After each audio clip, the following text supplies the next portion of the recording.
Hello everyone, and welcome to the subject-specific centre standardisation training for animal management here at Sitting Gills. My name is John Kerrigan. I'm the PM for all Level 3 Animal Management Technical Qualifications. For those that aren't aware, PM is Principal Moderator. Sitting Gills have recently produced some bite-sized webinars which give generic guidance, but today we aim to give you subject-specific standardisation support using some learner work from last year's synoptic assignment in animal management. You can access this work on the website along with the associated paperwork, and you can use this to carry out your own marking activity at your centres. So the objectives for today's session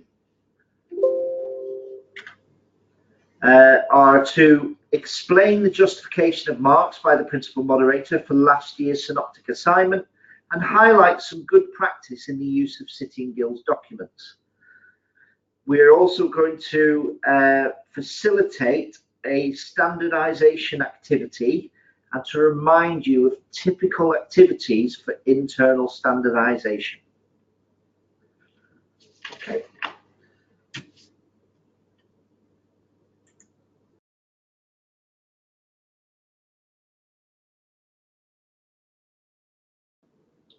So first of all, I'd just like to remind you of the assignment brief and the tasks from last year. So the assignment brief is there to put the assignment into context for the candidate. So it's an overview really of what sort of tasks the candidate's going to be asked to do. When we go to the individual tasks, you'll see that the task states what the learner should do. So for example, in this one, for task 1, produce a feeding and health plan for an obese dog, which includes a discussion on the consequences of not following your plan. So that's the instruction to the candidate. If we look just below that, it tells the candidate what you must produce for marking. Now this, the candidates need to pay particular attention to, because this is what they should be submitting. So on here it says you should be producing your feeding and health plan. So if they only submit half of that, they're not actually meeting the full task. So please instruct your candidates to read what they must produce for marking. So this assignment has an element of practical tasks as well as theory tasks. So task 1 is a written task that the candidate must do. Task 2 is a practical task for the candidate to carry out in front of assessors. Task 3 is another practical task to carry out in front of assessors, with assessors gathering evidence, and we're going to talk about the type of evidence that those assessors should be gathering. Task 4 is asking the candidates again to produce something, so that's a written task, and then task 5 is also a report, so that's a written task. So there's 5 tasks altogether, 2 practical and 3 written tasks. So what we're going to do now is we're going to look at a sample here of what we think is a high-performing learner's evidence, really, that they would have submitted for marking. So straight away we can see on this piece of work that this learner has gone into an introduction that is explaining to me that they know about animal legislation. They've already started to mention the 5 needs. So for me, this learner is demonstrating straight away, without being asked, that they know what an animal's requirements are. So this is a really good start for a learner. They're also trying to put it into a bit of context. So the assignment, this learner is thinking about the task and the context of the assignment, and they're actually talking now about rescue centres and how rescue centres cope with the difficulties of animals arriving in poor condition. So this is a really good start. Task 1 was the feeding and health plan, if you remember. So again, this learner is showing their knowledge and understanding by explaining the components of a feeding plan and why a feeding plan is necessary for an animal's health. Now, straight away, this learner is also thinking about the context that they want to put this plan in. So they haven't been given this information, but this learner has decided that this plan is going to be for a Labrador Retriever called Charlie, who's 3 years old and weighs 41 kilograms and is overweight. So the learner, again, is putting everything into context that the assignment brief has asked them to think about. So again, a really good start that demonstrates knowledge and understanding of the task. We can see that they're moving through the assignment. So they've started off, as I said, talking about the feeding plan and the elements of it. They're now moving into the health plan. So, you know, the assignment brief has asked for a feeding and health plan. So this learner isn't dealing with them in separate topics. This learner is dealing with them as one entity. So there is elements to a feeding plan, but elements to a health plan that have to go alongside of it. And this learner also is starting to break down as to why these elements are required. So where we've got in the chart here, you can see that they've put the weight of the animal, and they're actually already starting to say that due to the current obese state, they've become fatigued. So they're starting to relate their knowledge and understanding to the actual topic.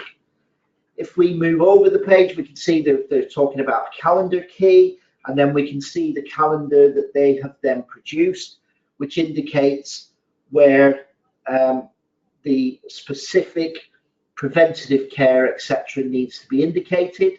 This learner then breaks down as to the type of food in their plan, why the food's relevant, how often they're going to give it, and then break it down into actually producing this feed plan that's detailed on a daily basis of what time, how often, and what kind of food they're going to give. And this candidate is justifying this plan all the way through and telling me what their opinions are as to why these points are essential. Now, we can see that the candidate has used some bullet points, and that isn't a bad thing, because there's far more discussion around the bullet points than just listing bullet points.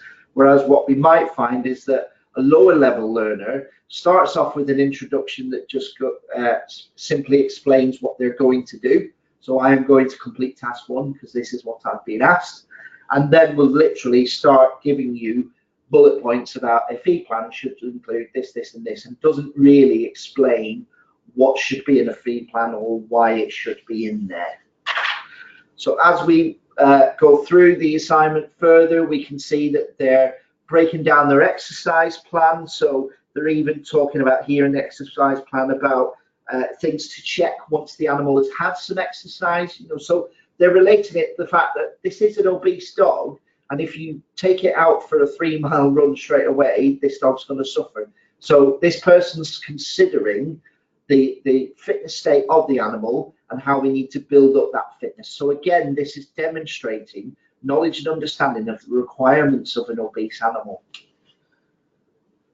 Okay, so they're breaking through about the first week of exercise, the second week of exercise, and then they move on. You know, it was asked for to discuss the potential consequences of not following the plan, and this learner has broken it down into not following the feed plan and not following the exercise plan together. So they're giving their justification here about what will happen to this animal if this plan's not followed and the consequences of that. And again, you know, they've given it in sufficient detail to demonstrate that knowledge and understanding. So there are areas that they can improve on, and we'll discuss that when we look at the CRF form and the justification of the scoring. But we're not expecting the perfect piece of work. What we are expecting is the learner to demonstrate strong knowledge, understanding, and skills throughout this assignment. As they move on to task 2, they've designed a health record. Again, we can tell that this is a student or candidate designed form. This isn't one that they've just been given, that they're ticking boxes, because they're actually able to describe and explain what's required from the health check and what sort of things they're looking for in relation to the species and what is specific for this animal, so which in this case is a donkey. As they go through, obviously they're going into detail about the elements required for the donkey, which in this case is called Gerald, and what Gerald's requirements are throughout that health check. For task 4, they were asked to produce an observational assessment. You might realize there that task 3 is missing, but if you remember back to the task brief and the assignment brief, task 3 is purely a practical task where they are observed by an assessor. So we're going to look at the practical observation form to look at task 3's performance. Task 4 is an observational assessment. Again, this person's been allocated the donkey to observe for their observation, and they're talking about typical behaviors of the animal. So although they've just been asked to observe the animal, they're actually talking about, well, hang on a minute, before I observe an animal, I need to think about what is typical for this animal to show. Whereas what we might find is that less able learners would simply go into, this is an observation that I've been asked to do, and this is why I have to do it, because I've been asked to, and these are the sort of things I'm looking at. So this is giving us more and more background information that demonstrates this learner's knowledge and understanding throughout. As we move through the assignment, we can see that they've broken it down into the method, the tools and equipment used. Now, all this was in the assignment brief for the learner to guide them through. So they're talking about the strengths of their ethogram and the weaknesses of an ethogram. Now, this learner has missed some opportunities in the fact that they haven't gone into detail here about the different types of ethogram that they could have chosen. You know, would they have chosen scan sampling over focal sampling? Well, these are the sort of extra points that this learner could have gained if they'd have gone into that bit more detail. So there are areas here where this learner can improve, and this is normal and what we would expect, that learners are extremely strong in some areas of the assignment and not as strong in other areas, but that is completely acceptable, and that's the whole point of a synoptic assessment. Okay. As we move through, they've included their chart and their observation, so it's a simple tick ethogram. But now they've broken it down and they're doing some nice different graphs to show what has happened during that observation. And then they're giving a breakdown of what happened within that observation, which is, again, is what is asked for in the assignment brief, and the consequences of that observation, and as to why that may have happened with that specific animal. Task 5 then is the dog breed report. So again, they've chosen a specific breed, they've introduced the breed and said what it was about and the reason for that breed, and then they've gone into the sort of types of behavior for that breed and why it's kept, whether it is a pet or whether it's a working dog. They've also then gone into what are the requirements of that breed. And so this learner has answered the question by talking about the requirements from the owners. So for me, again, this is quite an emotive piece of work where this learner has decided to put themselves in that perspective where we're writing this on behalf of the dog, in that this is what they were bred for, this is what they like, so this is what we need to provide. And that's absolutely fine. The learner can approach these tasks in whatever way they see fit, as long as they are meeting the assessment objectives within it. Okay. And then over the page, we can see that actually at the end of their discussion, this learner has even gone so far as to put in some key references. Now, references, again, are not specifically asked for. They're not specifically required, but it does show that that learner has put in some wider reading and thought process into it. Now, a lot of the tasks this year, they can't reference because they'll only see the task when they actually get into the assessment. So please don't get hung up on referencing. But certainly if the learner has put it in there, then again, it's just demonstrating their knowledge and understanding of research and being able to identify topics and pull out information on those topics.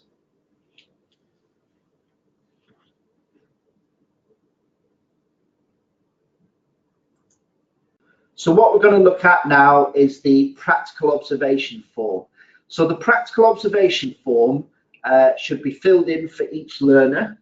The practical observation form can include all practical tasks on one form, or you can put the separate practical observation forms in for each task. It's entirely down to the centre. Ideally, we would like to see all practical tasks on one form, and you can label the form sort of with, for example, if we look at the AO1 box, you can have in there task 1, task 2, and write about the tasks separately, but they're within the same box. So if that's easier for you to do, then that would be great. So the practical observation form is used to capture the ephemeral evidence that we were talking about for the practical element tasks of the assignment, so which in this case is task 2 and 3. So one of the tasks was to carry out a health check, if you recall, and the second task was to then prepare accommodation for another type of animal. So if they, in the guidance, they had to do either a large or small animal, and if they did a small animal for task 2 for the health check, they then had to do a large animal for setting up the accommodation, or vice versa. If they did a large animal for the health check, they then should do a small animal for setting up the accommodation.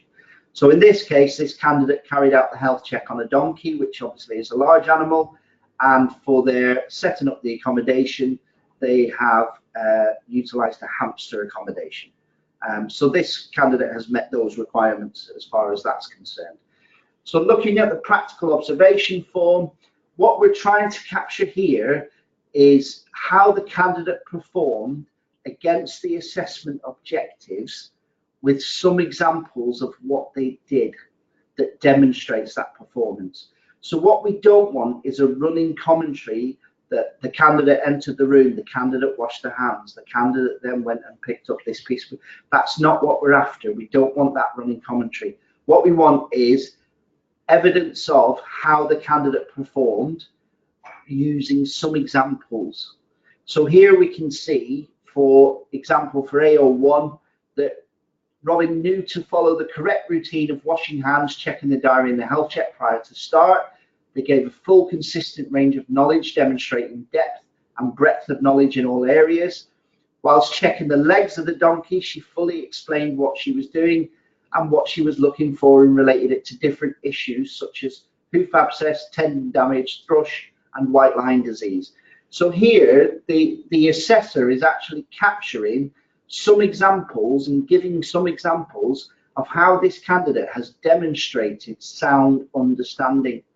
So in the accommodation task, Robin was stating the requirements of the hamster and how the accommodation links to the natural behavior of climbing and their high intelligence levels, hence the need for enrichment within the environment. So this candidate, again, isn't just thinking about, I have to set up some accommodation for a hamster and sets up the accommodation. They're also linking in this natural behavior. They're talking about intelligence. They're talking about enrichment. So there's lots and lots of understanding lots and lots of knowledge that's being brought into this assessment. For AO2, then we're looking at understanding. So the candidate was able to explain in detail the rationale behind checking the health records. So not only is the candidate carrying out the health check, but they're also stating why that's necessary. So again, it's demonstrating a much higher level of understanding than somebody who literally says, I was asked to do a health check and here's what I found. This candidate discusses in detail the requirements of following protocols with regard to quarantine and the consequences of not doing so. So again, if somebody can justify the consequences of not doing something, then again, they're demonstrating much higher levels of understanding. Through discussion with the food and water intake and the need for monitoring to indicate the animal's signs of health.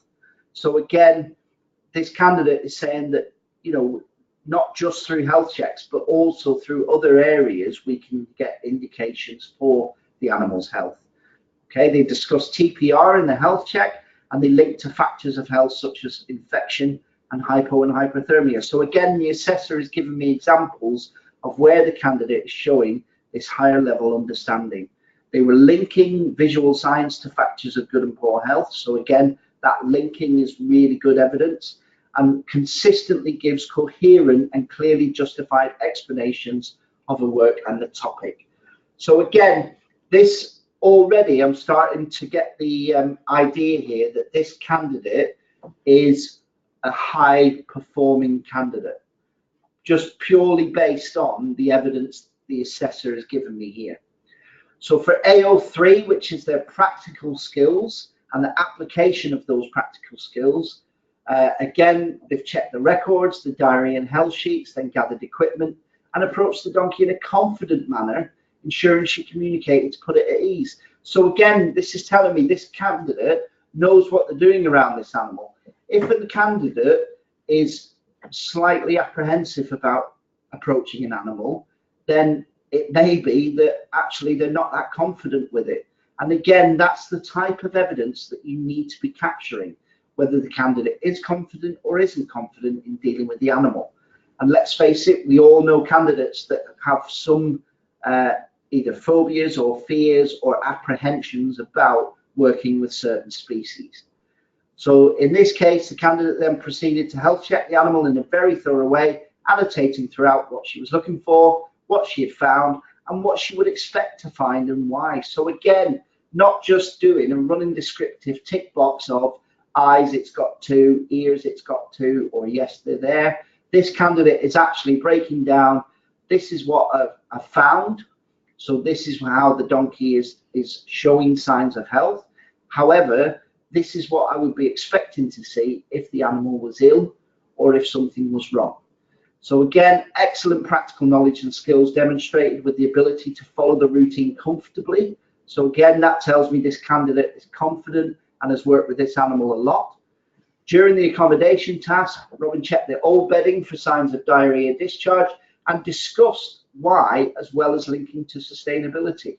So this candidate is actually giving a running commentary and we say discussed, but is actually explaining to the assessor what they're looking for and what that links to. So if we're talking about links to sustainability, you know, does that mean that the candidate is going to clean the animal out whether it needs it or not? Or is this candidate going, well, actually, this doesn't need a full clean, so I'm only going to do a part clean, and these are the reasons for it. And maybe linking that to cost, and therefore that is more relatable to industry standards. The animal's needs and safety were paramount throughout the task. So again, this assessor is saying that actually the needs of the animal and the safety of the animal follow through this task from start to finish, and that there was no contradictions at all. For AO4, this candidate is now, we're looking for the candidate to bring it all together. So this candidate was able to link nutrition, feeding methods, cleaning, isolation, health, and well-being into the task. So they're giving us lots and lots of broader topics that weren't necessarily asked for. So if we're talking about nutrition and feeding methods, the candidate was only asked to set up the accommodation. But actually, by discussing those feeding methods and talking about nutrition, they're demonstrating much higher levels of knowledge, understanding, and skills for that particular animal.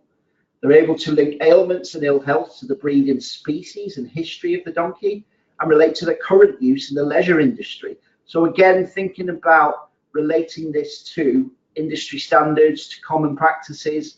You know, donkeys were bred many years ago for carrying heavy items.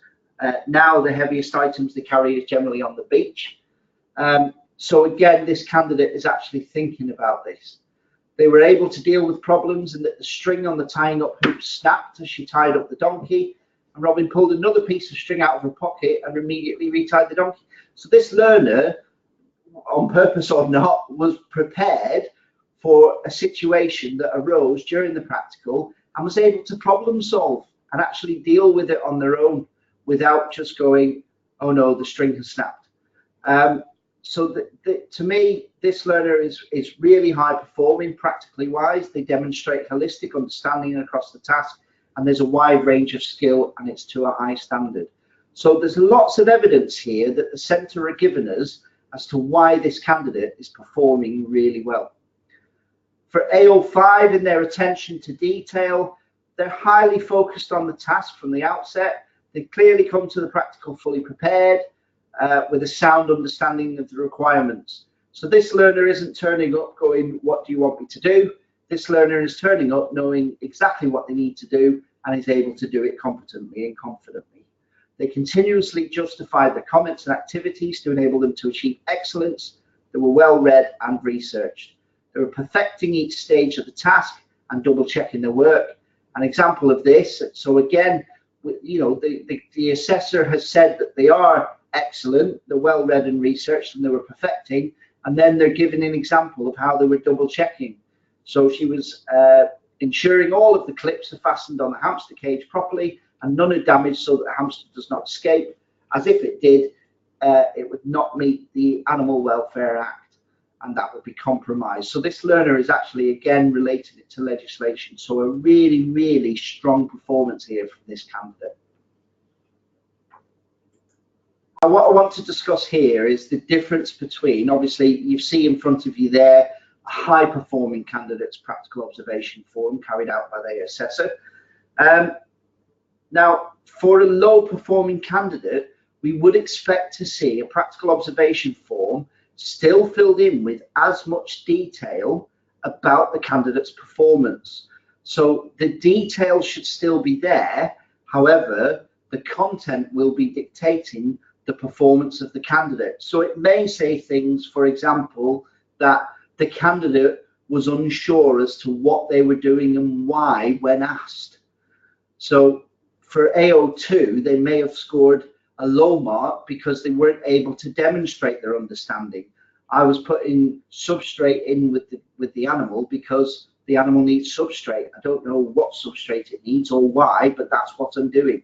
And if that's what the candidate states, then that's what the candidate states. But again, that information should still be captured.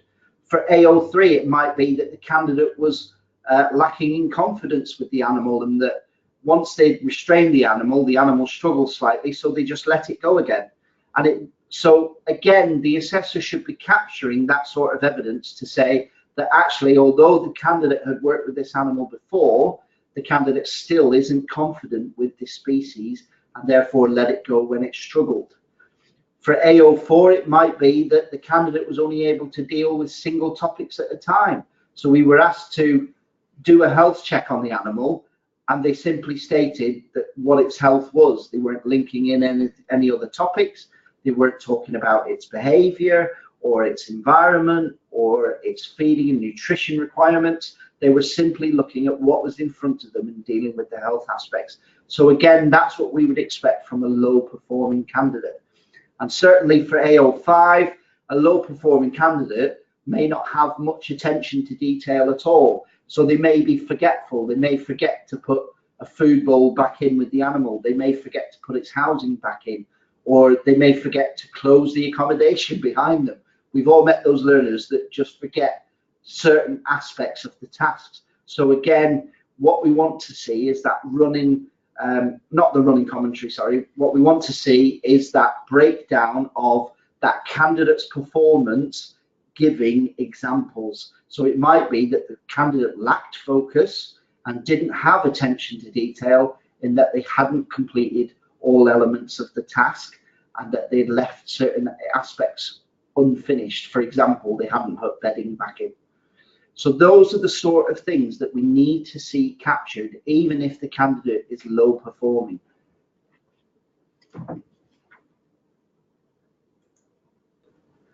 Okay, so now we're going to look at the candidate record form.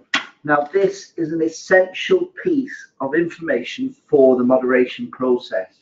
This form isn't so much about capturing candidate performance, because we've already got that in the practical observation form, and we've got the evidence in the actual assignment tasks that we can see. What this is about is justifying where the marker has decided to place this candidate in terms of each assessment objective. So this is the marker's justification to say this candidate is good or this candidate is not so good, and these are the reasons why, and then placing them in the assessment objective and justifying why they've placed them in that particular spot. So what we'll do is we're going to go through, I'm not going to read out the assessment objective comments from this centre, but this is good evidence that a centre has provided. So AO1 is 20% of the total marks, so it's marked out of 12, and this candidate has been awarded 11 marks out of 12. So this is a really high performing candidate. So here we've got some examples as to why the assessor or the marker has given this candidate 11 marks out of 12. So we've got not only have they demonstrated a breadth of knowledge, but also good depth across animal management as a whole. And that's what we're looking for. What we don't want to see here is centres simply copying and pasting the wording from the assessment objectives. We need to have that particular evidence, and it needs to match up with the evidence that we're seeing. What we do find, and what we certainly found last year, was that centres were giving high marks, but then the justification and the evidence didn't justify the marks they were giving. So there was gaps in assessment, there was some areas missing, the candidate hadn't performed very well, and then a centre would give them 10 to 12 marks. Well, if a candidate's not performing well, or there's gaps in their assessment, then they shouldn't certainly be in band 3. We should be looking at the lower band 1. So we need to be thinking about where we're placing that candidate based on the evidence that you have seen in the centre, captured in the PO form, and the evidence that is in the assignment, because the moderator is going to go off the practical observation form and the assignment as far as evidence is concerned, and then your justification as to where you've put them. And if the two don't match, that is when the marks will then be adjusted. So in order to avoid that, we need to make sure we're placing them correctly in the banding. For AO1, we're looking at recall of knowledge. Okay, so we're looking for recall across the breadth of the qualification in significant depth to allow the candidate to score those higher marks. For AO2, there's 15 marks available for this one, so there's more weighting to understanding.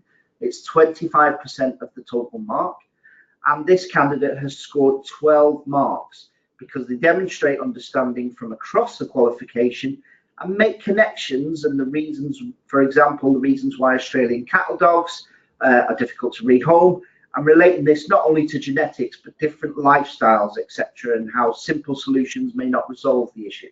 So that is demonstrating high levels of understanding. However, there are, the reason the candidate this candidate maybe didn't score top marks was because there were areas which we identified before, in, for example, the ethogram, where they could have explained in more detail to demonstrate the full understanding.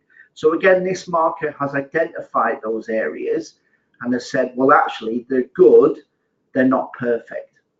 Okay, so they've awarded 12 marks. For AO3, again, it's emphasis, within animal management, there is a strong emphasis on practical ability, and they're able to apply that practical knowledge and understanding. So we're looking here for candidates to demonstrate high levels of skill with practical tasks and consistently have high levels of attention during those tasks in order to gain the top marks. So there's 15 marks available for 25% of the marks, as I said.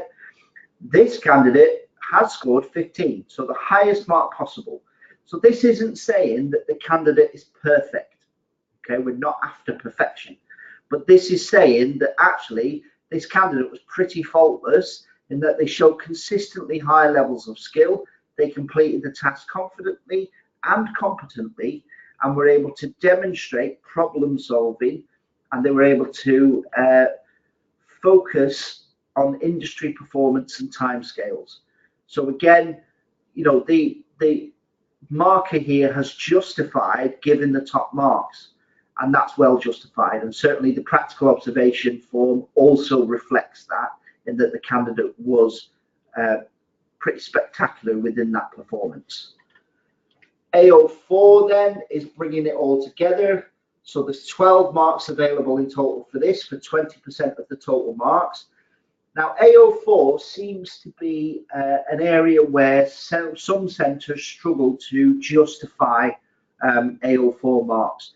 So this is about candidates bringing the breadth and depth of knowledge, understanding and skills, and bringing them together to be able to deal with new situations, or adapt their practice to solve problems or come up with solutions.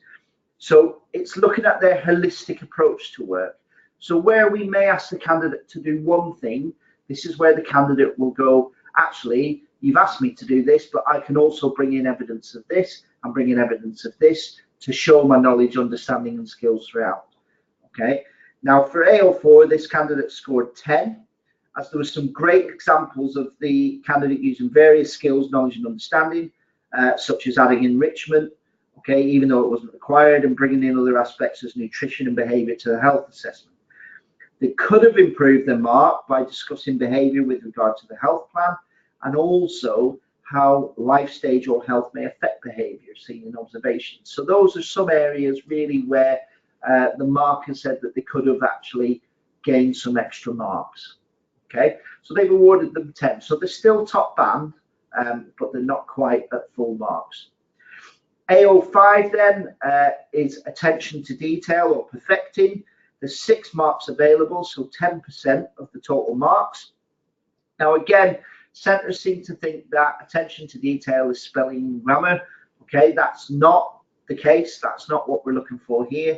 Attention to detail is looking for the candidate that's consistently focused on tasks and that goes as far as checking after themselves or altering their practice due to feedback. Okay, so we're looking for that candidate that does persist with checking and that does make sure that they're doing things properly and that they've checked things and that animals aren't escaping and they haven't left catches undone, etc. behind them. So for this, the candidate scored 5 marks. So again, it's a high performing candidate. It's due to them being focused on tasks, demonstrating high levels of attention to detail. One area was slightly lacking in that ethograms could have contained more detail and not all aspects were fully covered, meaning the candidate could not score higher marks. So again, you know, they've only lost 1 mark out of attention to detail because it was one area that they were slightly weaker on. Our lower level candidates may have actually forgotten to include all of the tasks or maybe included part of the task. So for example, for task 1, where it's asking for the health plan and the feed plan and the consequences of not following the plan, they may have actually just done a health and feed plan and not given us any consequences of not following the plan, in which case their attention to detail is slightly lacking. Or it might be that for the observation, they just carried out the observation and didn't justify their choice of ethogram or talk about the equipment needed. So that's the kind of attention to detail we're looking for, is how the candidate has meticulously covered each and every task within that assignment brief.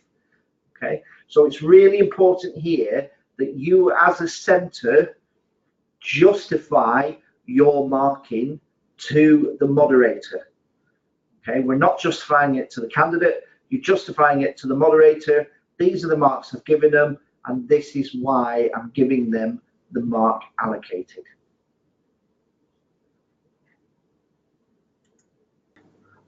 Okay, so we've been through the candidate evidence, we've been through the practical observation form, we've been through the candidate record form and what's required from you as a centre to ensure that the evidence that we are seeing as moderators complements rather than contradicts the evidence that you have spoke about. So now we're going to talk about some pitfalls that we were seeing in the 2018 submissions. These were also highlighted in another Sitting Guilds webinar, but you can see here that the centre has been given clear guidance that there must be 2 different animals allocated. So we talked about this before, where it's 2 animals are used for the assignment, must be from different groups to ensure full coverage of the topic.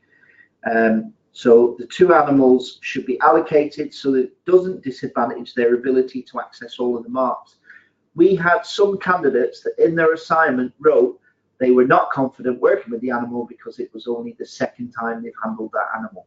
That shouldn't be the case. These candidates should be well prepared for these assessments and therefore should be allocated a species that they are confident and competently working with continuously. The assessment should not be only the 2nd time they've worked with that animal. The animals allocated should be of the correct range. So for example, they can't be both small animals, they need to be showing Here it says one large and one small, or from different groups such as large, exotic, and small. Okay. Exotic animals are defined as non-indigenous to the United Kingdom. So certainly Shetland ponies are not exotic. So again, some centres were classing a Shetland pony as an exotic animal, or were classing a large dog breed as a large animal. For the purposes of sitting in guilds, dogs and cats are classed as domestic animals or companion animals, and therefore not large animals. Another example was when it clearly stated that tasks should be taken in order, and they weren't. So again, if it's saying that you must complete task 1 and 2 before completing task 3, then make sure the candidates do that. It's certainly for the 2019 assignments, it is much more explicit about when each task should be taken. Some candidates were given a lot more time than the recommendations to complete tasks. So the recommended hours are there as a guide. Some centres, due to logistics, may want to extend some of those hours, but that needs to be within reason. We were certainly, I think one assignment that we saw was over 200 pages long, and certainly a learner's done very well to write that amount of work in 20 hours. So the recommended times should be stuck to as much as possible. Again, if it states the internet cannot be used, the internet cannot be used. It is clear that in some instances, even when it said the internet could not be used, that the internet was used.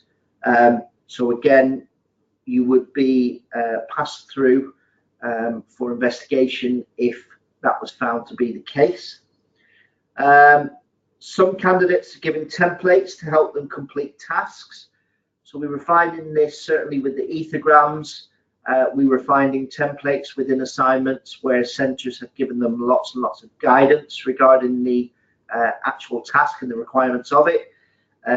Again, risk assessments, consultation forms, pro formas, anything like that should be avoided because they limit the quality of evidence and make differentiation problematic. If you give them a health check form and that form is restrictive, then how can you tell the difference between your lower performing learners from your higher performing learners? The idea with this is that unless it states to give them a form, you allow the candidate to create their own. It's difficult to evidence their understanding if they're given a tick sheet, because that's what the centre uses, for example. Writing should be legible and scanned in a logical order. Certainly some of the assessments we were seeing task 1 or page 1 of task 1 was right next to task 4, and then it jumped to task 3, and then it jumped to task 5, and then it jumped back to task 1 for the remainder of it. So again, try and scan them in a logical order, not like they've been dropped on the floor and then scanned in any other way. PO forms we've mentioned before should be descriptive notes of the quality of the practical scene and should be differentiating and give sufficient detail to enable the moderator to see how well the candidate performed. We've certainly seen evidence where practical observation forms have been copied and pasted, so exactly the same writing, spelling errors, etc. included, and the candidates were given separate marks. So again, how can they justify giving different marks if the ephemeral evidence is exactly the same? Remember that marks are awarded when all tasks have been submitted, and PO notes which describe similar performance should be given similar marks. So on the PO form, there's nowhere on there where you need to implement any mark. The mark should be included in the candidate record form and justified as we discussed. Candidates can perform differently to expectations. The PO form and the notes on there should not refer to what the candidate is usually able to do. They should only refer to what they do on the day. This is about performance in that situation at that time. You may know the learner and know they are far better than they performed on that day because they may have panicked and gone to pieces. You cannot write up the practical observation form based on their performance the rest of the year outside of those conditions. Their performance is based exactly at that time in that situation, and that's what the form must show.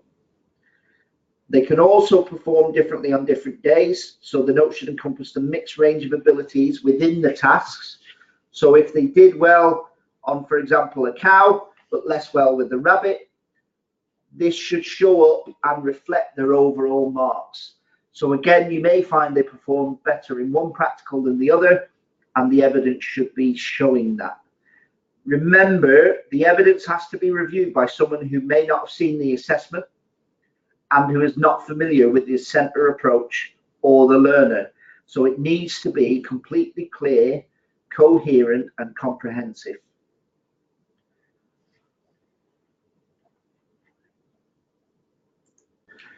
So before we close, I'd just like to signpost you really to the support available.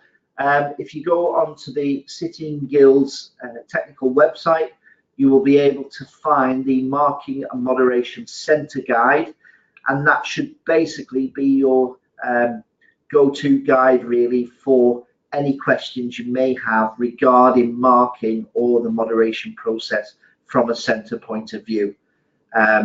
Failing that, you can always contact the Technicals Moderation Support Team, and they should be able to answer any of your queries. Thank you very much for listening in. I hope it's been useful, and good luck.